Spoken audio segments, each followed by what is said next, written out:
Welcome है सभी का। आई होप आप सभी स्वस्थ होंगे, मस्त होंगे। विद्यार्थियों, कल हम बात कर रहे थे भोजन के घटक।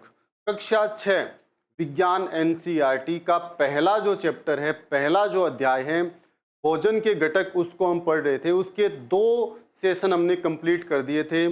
आज हम उसके तीसरे सेशन की ओर, पार्ट 3 की ओर बढ़ रहे हैं। कल हमने कार्बोहाइड्रेट के बारे में पढ़ा था साथियों। विद्यार्थियों की कार्बोहाइड्रेट जो है वो ऊर्जा का एक बहुत बड़ा स्रोत है। अपने शरीर को जो ऊर्जा है वो अधिकतम ऊर्जा किससे मिलती है? कार्बोहाइड्रेट से मिलती है। ठीक है, आज हम उसके आगे पढ़ते हैं प्रोटीन के बारे में। आज का जो अपना नेक्स्ट टॉपिक है, पहले चैप्टर का अध्याय पहला चल रहा है अपना एनसीईआरटी साइंस कक्षा 6। आज का अपना पहला टॉपिक है प्रोटीन। प्रोटीन की उपयोगिता क्या है अपने शरीर के लिए? प्रोटीन की जो उपयोगिता है वो क्या है? देखिए, हमारे शरीर को प्रोटीन की आवश्यकता मांसपेशियों के निर्माण, मसल्स का जो निर्माण है वो प्रोटीन से होता है, तथा निष्क्रिय कोशिकाओं व ऊतकों के पुनर्निर्माण के लिए होती है। प्रोटीन की हमें आवश्यकता क्यों होती है? ताकि अपनी मसल्स जो है, अपनी मांसपेशियां जो है, उसका निर्माण हो सके। और जो अपने शरीर के अंदर क्षतिग्रस्त कोशिकाएं होती हैं, ऊतक होते हैं, टिश्यूज होते हैं, उनका पुनर्निर्माण हो सके, उनकी जो मरम्मत है, उनकी जो रिपेयरिंग है वो हो सके। क्योंकि अपने शरीर के अंदर जो कोशिकाएं हैं, असंख्य कोशिकाएं होती हैं, और कभी न कभी अगर अब हमारे शरीर पर चोट लगती है किसी भी तरीके से, दुर्घटनावश या किसी अन्य कारण से, या फिर हम बीमार पड़ते हैं किसी भी वजह से, तो अपने शरीर की जो कोशिकाएं होती है वो डेड हो जाती है, क्षतिग्रस्त हो जाती है। तो उन क्षतिग्रस्त जो सेल्स होती हैं, उनका निर्माण, उनका पुनर्निर्माण करने के लिए, उनकी मरम्मत करने के लिए, जो ऊतक होते हैं, टिश्यूज होते हैं, उनकी मरम्मत करने के लिए, पुनर्निर्माण के लिए हमें किसकी आवश्यकता होती है? प्रोटीन की आवश्यकता होती है। हमारी पेशियां, अंग तथा यहाँ तक कि हमारा ब्लड अधिकतर प्रोटीन से बने होते हैं। हमारे शरीर के जो अंग होते हैं, पेशियां होती है, ब्लड होता है, वो अधिकतर किससे बने होते हैं? प्रोटीन से बने होते हैं। यदि हम अपने आहार में प्रोटीन का सेवन नहीं करेंगे तो हमारी क्षतिग्रस्त कोशिकाओं का पुनर्निर्माण या नई कोशिकाओं का निर्माण नहीं हो पाएगा। देखिए, अगर हम प्रोटीन का सेवन नहीं करते हैं तो अपने अंदर, अपने शरीर के अंदर जो कोशिकाएं क्षतिग्रस्त हैं, उनकी रिपेयरिंग नहीं हो पाएगी, और उनका जो पुनर्निर्माण है और नई कोशिकाओं का जो निर्माण है वो नहीं हो पाएगा। हमारे आहार में प्रोटीन पशु तथा पौधों दोनों स्रोत से प्राप्त होता है। हम जो प्रोटीन प्राप्त करते हैं वो पशुओं से भी, मतलब मांस से, जो मीट होता है पशुओं का, उससे भी हम प्रोटीन प्राप्त करते हैं, और पौधे जो हैं, वनस्पति जो हैं, उससे भी हम प्रोटीन प्राप्त करते हैं। यानी कि प्रोटीन के जो स्रोत हैं विद्यार्थियों, वो ध्यान रखेंगे, 2 होते हैं। पहला मांस, जीव जंतुओं का मांस यानी कि मीट, और दूसरे पौधे। परंतु एक बात सभी विद्यार्थी ध्यान से याद रखेंगे कि जो पौधों से हमें प्रोटीन प्राप्त होता है वो उत्तम कोटि का नहीं होता है। उत्तम कोटि का जो एक अच्छा जो प्रोटीन है वो जीव जंतुओं के मीट से मिलता है, उसको मानते हैं। फिर भी कुछ जो पौधे हैं, कुछ जो दालें हैं, वो ऐसी होती है जिनके प्रोटीन को हम उत्तम प्रोटीन मान सकते हैं। जैसे सोयाबीन से हमें जो प्रोटीन प्राप्त होता है वो एक उत्तम श्रेणी का प्रोटीन मानते हैं। ठीक है, हम आगे पढ़ते हैं। देखिए, हमारे आहार में प्रोटीन पशु तथा पौधों दोनों स्रोत से प्राप्त होता है, इसको हम पढ़ चुके हैं। प्रोटीन का अर्थ होता है पहले आने वाला। ठीक है, टू कम फर्स्ट। प्रोटीन का अर्थ होता है टू कम फर्स्ट। प्रोटीन का जो अर्थ है, इसका अर्थ होता है पहले आने वाला।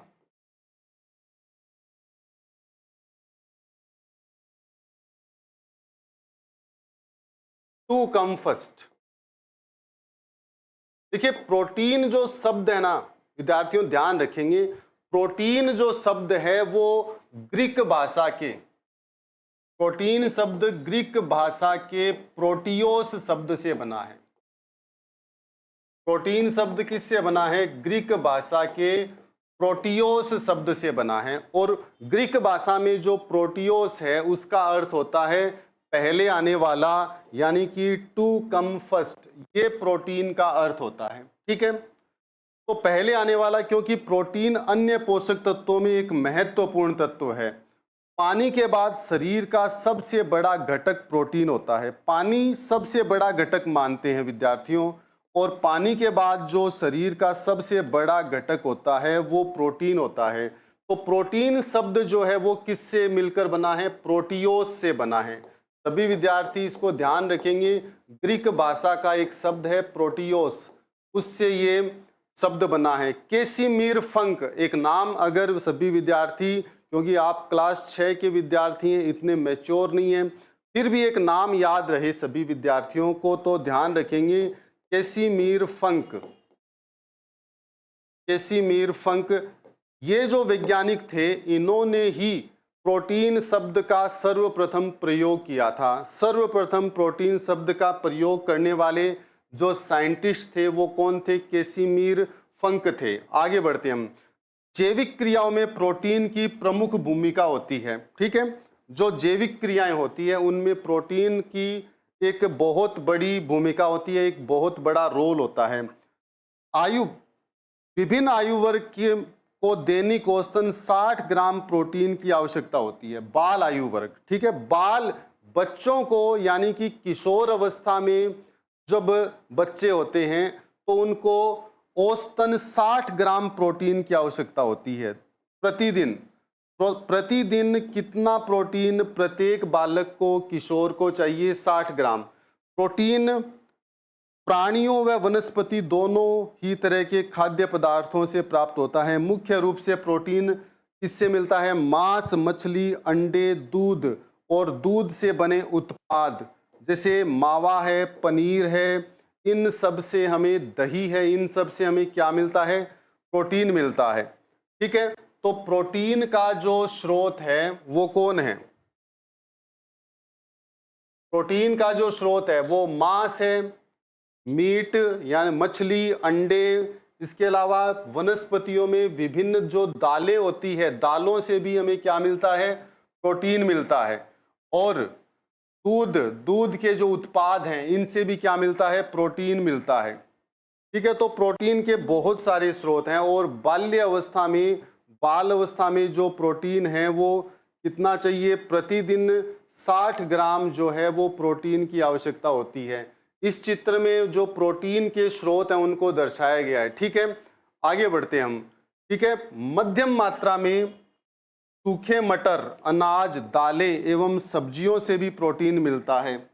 बैंगनी रंग खाद्य पदार्थ में प्रोटीन की उपस्थिति दर्शाता है। ठीक है, खाद्य पदार्थ में अपना जो आहार है उसमें बैंगनी रंग अगर है तो वो बैंगनी रंग किसके कारण होता है? प्रोटीन के कारण होता है। प्रोटीन की आवश्यकता शरीर की वृद्धि तथा स्वस्थ रहने के लिए होती है। प्रोटीन हमारे शरीर के लिए क्यों आवश्यकता है? क्योंकि अपने शरीर का जो विकास है वो प्रोटीन से होता है। अपना शरीर जो है वो किससे स्वस्थ रहता है? प्रोटीन से स्वस्थ रहता है। अपने शरीर के अंदर रोग प्रतिरोधक क्षमता जो है वो किससे उत्पन्न होती है? प्रोटीन से उत्पन्न होती है। तो ये प्रोटीन के कुछ बेनिफिट्स हैं, तो सभी साथी ध्यान रखेंगे, सभी विद्यार्थी इनको ध्यान रखेंगे। आगे बढ़ते हैं हम, नेक्स्ट पेज की ओर चलते हैं हम। ठीक है, आगे है प्रोटीन की मात्रा।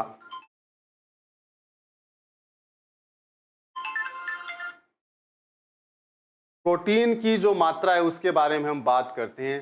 प्रोटीन की मात्रा, national institute of nutrition NIN, इसका ध्यान रखेंगे, NIN। ठीक है, NIN की जो स्थापना है वो 1918 में की गई थी। 1918 में तमिलनाडु में इसकी स्थापना की गई थी। और पहले जो इसका नाम था वो एक प्रकार से बेरी बेरी, विटामिन बी की कमी से एक रोग होता है जिसे बेरी बेरी रोग कहते हैं। तो तमिलनाडु में एक पाश्चर इंस्टीट्यूट था, पाश्चर, लुई पाश्चर नाम पर रखा गया था, Pasteur institute. Institute, Pasteur institute में एक beriberi enquiry, beriberi enquiry unit, beriberi enquiry unit के रूप में ये NIN वहां पर खोला गया था। ठीक है, वो शुरुआत में बेरी बेरी इंक्वायरी यूनिट थी, 1918 में उसकी शुरुआत की गई। 1968 में जो इसका नाम है वो NIN रख दिया गया, नेशनल इंस्टीट्यूट ऑफ न्यूट्रिशन। और वर्तमान में जो इसका हेडक्वार्टर है वो सभी विद्यार्थी ध्यान रखेंगे, हैदराबाद है। हैदराबाद में NIN का क्या है, हेडक्वार्टर है। इसकी स्थापना प्रारंभ में बेरी बेरी इंक्वायरी यूनिट के रूप में पाश्चर इंस्टीट्यूट में तमिलनाडु में की गई थी। वर्तमान में जो है हैदराबाद है। हैदराबाद जो है वो तेलंगाना में आता है, सभी विद्यार्थी ध्यान रखेंगे इस बात का। जहाँ एक वयस्क को, पुरुष को प्रतिदिन 50 ग्राम प्रोटीन की आवश्यकता होती है। NIN क्या कहता है, नेशनल इंस्टीट्यूट ऑफ न्यूट्रिशन क्या बोलता है कि प्रत्येक वयस्क पुरुष को प्रतिदिन 50 ग्राम प्रोटीन की, वहीं एक महिला को 46 ग्राम प्रोटीन की आवश्यकता होती है। जो पुरुष है उसको तो 50 ग्राम प्रोटीन चाहिए और जो फीमेल है उसको 46 ग्राम प्रोटीन की आवश्यकता प्रतिदिन होती है। और एक गर्भवती महिला और स्तनपान करा रही महिला को प्रोटीन इनसे ज़्यादा होना चाहिए, उन्हें प्रतिदिन 72 ग्राम प्रोटीन की आवश्यकता होती है। जो गर्भवती महिलाएं होती है और जो महिलाएं शिशुओं को स्तनपान करवाती है उनको प्रतिदिन कितने प्रोटीन की आवश्यकता होती है, 72 ग्राम की। यह सच है कि प्रोटीन सेहत के लिए बहुत फायदेमंद है, लेकिन इसका मतलब यह भी नहीं है कि आप बॉडी बनाने के लिए दिन भर प्रोटीन ही खाते रहें। अति सर्वत्र वर्जयते विद्यार्थियों, अति जो है वो प्रत्येक चीज की बुरी होती है। चाहे आप घी खाएं, घी अगर अत्यधिक मात्रा में खाएंगे तो लूज मोशंस हो जाएंगे। इसी प्रकार अगर प्रोटीन की मात्रा भी लिमिट से ज्यादा लेंगे तो वो हमारे लिए एक प्रकार से कुपोषण का काम करेगा। ठीक है, अति जो है वो सबकी बुरी होती है, परंतु जैसे हम कई बार देखते हैं आजकल जो युवा हैं वो मसल्स बनाने के लिए, बॉडी बनाने के लिए जिम जाते हैं और वहां पर जो प्रोटीन सप्लीमेंट के रूप में पूरक जो है प्रोटीन यूज करते हैं। ठीक है, तो विद्यार्थियों प्रोटीन एक्चुअल में अमीनो अम्ल से बना होता है। एक लंबी चौड़ी कहानी है, आप 6th क्लास में हो, अभी आगे धीरे धीरे जब बढ़ोगे तो इसको सीखोगे। ठीक है, प्रोटीन एक्चुअल में क्या होता है, मूल रूप से अमीनो अम्ल होता है और हमारे शरीर में विभिन्न प्रकार के 20 अमीनो अम्ल की हमें आवश्यकता होती है। तो जब हम प्रोटीन लेते हैं, मतलब अमीनो अम्ल जा रहे हैं, तो अपने शरीर के अमीनो अम्ल और जो पूरक प्रोटीन हमने लिया है बॉडी बनाने के लिए, उसके अमीनो अम्ल आपस में टकरा जाते हैं और उनके बीच जो टकराव की स्थिति होती है वो अपने शरीर के लिए बेहद घातक होती है। तो अति बहुत बुरी चीज होती है। हम मसल्स बनाने के लिए अत्यधिक मात्रा में अगर प्रोटीन लेते हैं तो वो हमारे शरीर के लिए बेहद खतरनाक होता है। आजकल बाजार में protein shake, protein bar, protein supplement, ये सब आज के युवाओं को भ्रमित करने के लिए मार्केट में हैं। तो युवाओं को इससे भ्रमित नहीं होना चाहिए। ठीक है, आदि चीजें मिलने लगी है, लेकिन इनकी बजाय प्राकृतिक चीजों से प्रोटीन हासिल करना ज्यादा फायदेमंद है। ये जो है आर्टिफिशियल रूप से हैं, अगर हम नेचुरल रूप से प्रोटीन हासिल करते हैं तो वो अपनी हेल्थ के लिए ज़्यादा फायदेमंद होगा। राष्ट्रीय पोषण संस्थान, ठीक है, के अनुसार सामान्य रूप से भारतीय लोगों को प्रति किलो वजन के हिसाब से 1 ग्राम प्रोटीन का सेवन करना चाहिए। मतलब अगर किसी व्यक्ति का वजन जो है वो 60 किलोग्राम है तो 1 किलोग्राम पर उसका जो प्रोटीन है वो 1 ग्राम होना चाहिए। 1 किलोग्राम पर प्रोटीन की मात्रा 1 ग्राम, तो 60 किलोग्राम पर उसको कितने प्रोटीन की आवश्यकता होगी, 60 ग्राम प्रोटीन की आवश्यकता होगी। और अगर वह व्यक्ति 60 ग्राम से अधिक प्रोटीन का सेवन करता है तो उसके स्वास्थ्य के लिए, उसके शरीर के लिए ये हानिकारक साबित होता है। इसे ऐसे समझे कि अगर किसी पुरुष का वजन 60 किलोग्राम है तो उसे एक दिन में 60 ग्राम प्रोटीन, अगर किसी महिला का वजन 45 ग्राम है तो उसे एक दिन में 45 ग्राम प्रोटीन का सेवन करना चाहिए। ठीक है, आगे बढ़ते हैं हम। ओहो।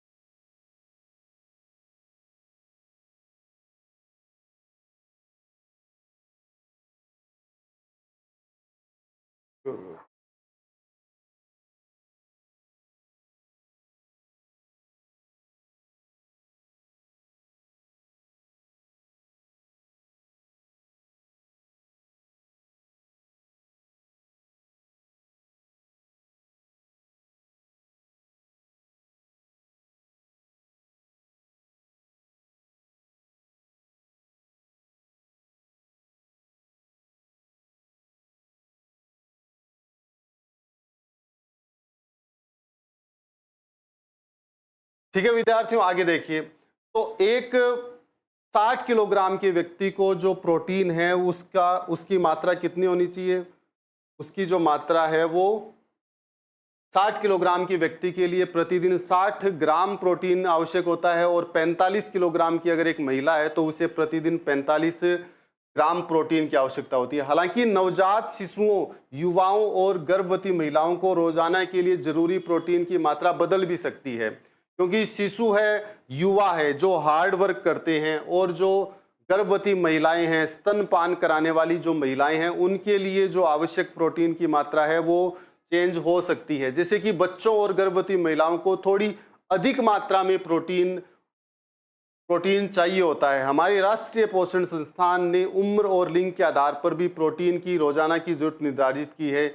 आइए इसके बारे में जानते हैं। नवजात शिशु और बच्चे, ठीक है, आगे देखिए। अब देखिए, बच्चों के लिए प्रोटीन उतना ही जरूरी है जितना बड़ों के लिए। ठीक है, प्रोटीन सबके लिए जरूरी है, चाहे बच्चे हो, बूढ़े हो, ठीक है, या फिर युवा हो। प्रोटीन बच्चों के शारीरिक विकास में अहम भूमिका निभाता है। बच्चों का शारीरिक विकास है, उनकी जो वृद्धि है वो प्रोटीन से ही संभव होती है। इस तालिका में हम बच्चों के एक दिन में कितने ग्राम प्रोटीन खिलाना चाहिए उसको दिया गया है। 0 से 6 माह का अगर बच्चा है तो प्रतिदिन उसे 6.26 ग्राम प्रोटीन का सेवन कराना चाहिए। 6 से 12 महीने के बच्चे के लिए 14.20 ग्राम प्रोटीन की आवश्यकता होती है। 1 से 3 वर्ष का अगर बच्चा है तो उसके लिए प्रतिदिन प्रोटीन 16.70 ग्राम होता है। 4 से 6 वर्ष के बच्चे के लिए प्रतिदिन जो प्रोटीन है 20.10 ग्राम है। 7 से 9 वर्ष के बच्चे के लिए प्रोटीन प्रतिदिन 29.50 ग्राम है। तो ये जो प्रोटीन की मात्रा है अलग अलग उम्र के हिसाब से, अलग अलग आयु के हिसाब से दी गई है। ठीक है, प्रोटीन की जो मात्रा है उम्र और लिंग दोनों पर ही डिपेंड करती है। ठीक है, आगे हम बढ़ते हैं। किशोर अवस्था में आकर लड़के और लड़कियां दोनों के लिए ही प्रोटीन की जो जरूरत है वो बढ़ जाती है। उन्हें प्रतिदिन नीचे बताई गई तालिका के अनुसार प्रोटीन का सेवन करना चाहिए। तो यहां पर जो प्रोटीन की मात्रा है वो दर्शाई गई है, देखिए किस प्रकार से।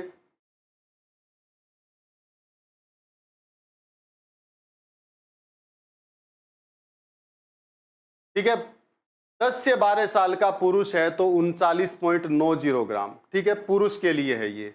10 से 12 साल की जो बच्चियां हैं, महिलाएं हैं, लड़कियां, उनके लिए 40 ग्राम। ठीक है, 13 से 15 साल पुरुष है तो 54.30 ग्राम। 13 से 15 साल की बालिका है तो 51.90 ग्राम। 16 से 18 वर्ष का अगर लड़का है तो 61.50 ग्राम। 16 से 18 साल की अगर महिला है तो 55.50 ग्राम। इसी प्रकार जो वयस्क हैं, अडल्ट्स हैं, आमतौर पर वयस्कों में जो प्रोटीन रोजाना की मात्रा उनके जीवन शैली के अनुसार निर्धारित की गई है, क्योंकि प्रोटीन जो हम सेवन करते हैं वो अपनी जीवन शैली पर भी बहुत हद तक निर्भर करता है। अगर हम जो कार्य करते हैं वो हार्ड वर्क नहीं है, अपनी मेहनत उसमें कम लगती है, तो हमें कम प्रोटीन से ही काम चल जाएगा। परंतु हम अगर बहुत ज़्यादा मेहनत करते हैं, हार्ड वर्कर हैं, जैसे खान खदान में कार्य करने वाले मजदूर हैं, जैसे लोहार है, तो उनका जो दैनिक कार्य है वो बहुत मेहनत वाला होता है, इसलिए उन्हें अधिक प्रोटीन की, अधिक ऊर्जा की आवश्यकता होती है। वयस्क आमतौर पर वयस्कों में प्रोटीन की रोजाना की मात्रा उनकी जीवन शैली के अनुसार है। पुरुष 18 साल से अधिक है 60 ग्राम, महिलाएं 18 साल से अधिक है तो 55 ग्राम। ठीक है, इस प्रकार से ये प्रोटीन की जो मात्रा है वो गर्भावस्था और स्तनपान कराने वाली महिलाओं में प्रोटीन का सेवन नीचे दी गई तालिका के अनुसार, ठीक है, इस प्रकार से गर्भावस्था में 78 ग्राम, गर्भावस्था में महिला को 78 ग्राम स्तनपान अगर करवा रही है एक महिला 0 से 6 माह के शिशु को, 0 से 6 माह के शिशु को अगर महिला स्तनपान करवाती है तो 74 ग्राम प्रोटीन चाहिए प्रतिदिन। और अगर महिला 6 से 12 महीने के शिशु को करवा रही है तो 68 ग्राम 68 ग्राम चाहिए। प्रोटीन के सोर्स पादप चना है, मटर है, राजमा, मूंग, सोयाबीन, सोयाबीन में सबसे ज्यादा प्रोटीन होती है। जंतुओं में मांस, अंडे, मछली, दूध, पनीर, ये सब प्रोटीन के स्रोत होते हैं। ठीक है, प्रोटीन के बहुत सारे स्रोत हैं। प्रोटीन के शाकाहारी और मांसाहारी स्रोत, प्रोटीन के जो शाकाहारी स्रोत हैं उनके बारे में यहाँ पर दर्शाया गया है। ठीक है, ये शाकाहारी स्रोत है सोयाबीन, पनीर। ठीक है, तो आज का जो अपना वीडियो है और ज़्यादा बड़ा नहीं हो इसलिए हम इसको यहीं विराम देते हैं। कल फिर मिलते हैं हम आगे ये जो प्रोटीन के जो सोर्स हैं इनकी जो व्याख्या है उनको करने के लिए। तो जिन साथियों ने, जिन विद्यार्थियों ने अभी तक चैनल को सब्सक्राइब नहीं किया है वो चैनल को सब्सक्राइब जरूर करेंगे और अपने प्यारे प्यारे दोस्तों को चैनल का जो लिंक है वीडियो को शेयर जरूर करेंगे। तो आज के लिए इतना ही विद्यार्थियों, कल फिर मिलते हैं हम इसी समय। तब तक के लिए सभी का बहुत बहुत धन्यवाद। जय हिंद, जय भारत।